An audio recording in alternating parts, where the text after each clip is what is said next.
To say there are problems with the sequel trilogy is an understatement. A friend of mine who is aware of what Star Wars is but doesn't watch it actually watched the sequel trilogy and thought it was written by three different writers. She was only partially correct. The biggest instance of conflict in the writer's room is who the overarching main antagonist should be. First it was Snoke.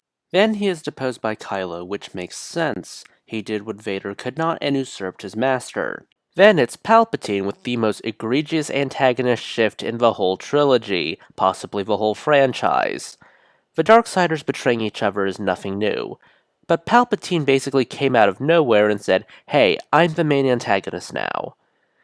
This lack of cohesive vision is probably why the scope and scale of the whole trilogy is off.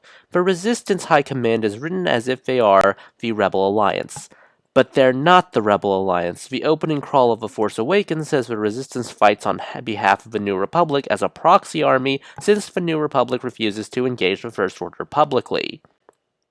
When Hosnian Prime gets blasted to high hell, there is certainly an emotional reaction from the cast, but there is nothing of a strategic reaction. Starkiller Base needed to be destroyed. True. And then what? Your source of funding and equipment just got blasted to smithereens. And you guys are 4 capital ships and some squadrons. Meanwhile, the First Order took over the galaxy in the span it took for Rey to walk up a hill. Yes, that's in the opening crawl of The Last Jedi. Doesn't help that the Resistance is written like they're the Rebel Alliance despite not being the Rebel Alliance. Poe had the whole, "Hey, let's blow up a fleet killer to show the galaxy the First Order is not invincible and what the Resistance is made out of." What?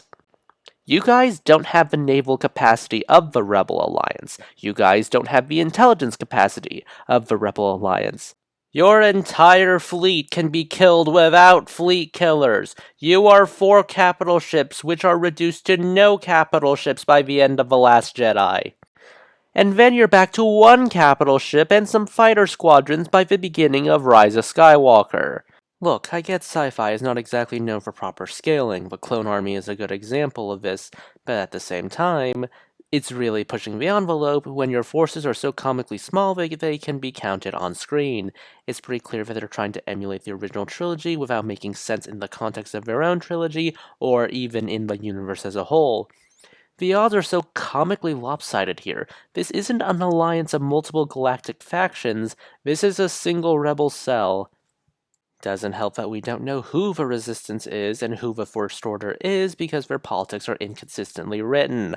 The politics of the First Order and Resistance conflict is an afterthought. In contrast, we had enough context for what the Rebel Alliance is fighting to restore in the meeting aboard the Death Star alone.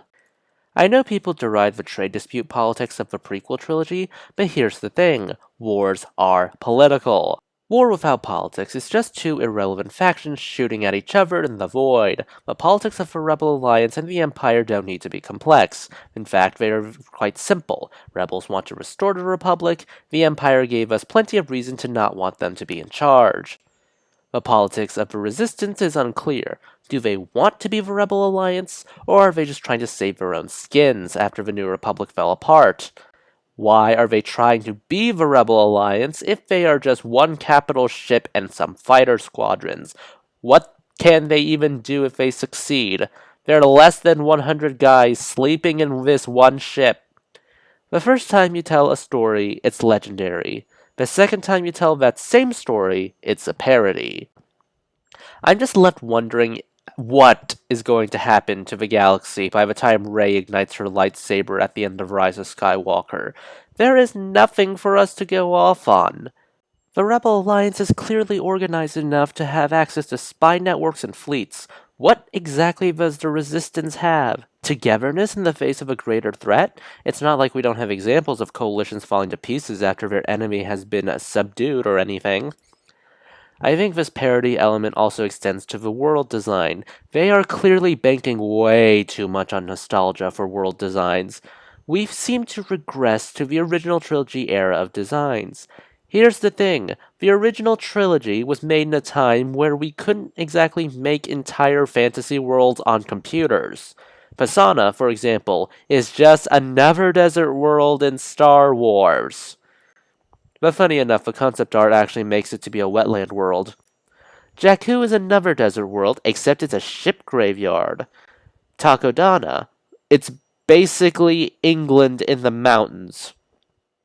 Agincourt, another world that's forested over. Seems like a far cry to the world of the prequel trilogy where we get places like Felucia, Coruscant, and even Geonosis. Even though it is a desert world, it had distinct points and probably inspired an interest in automation in many children. Even more Earth-like worlds like Naboo had some interesting aspects to them architecturally, such as the Gungan cities underwater.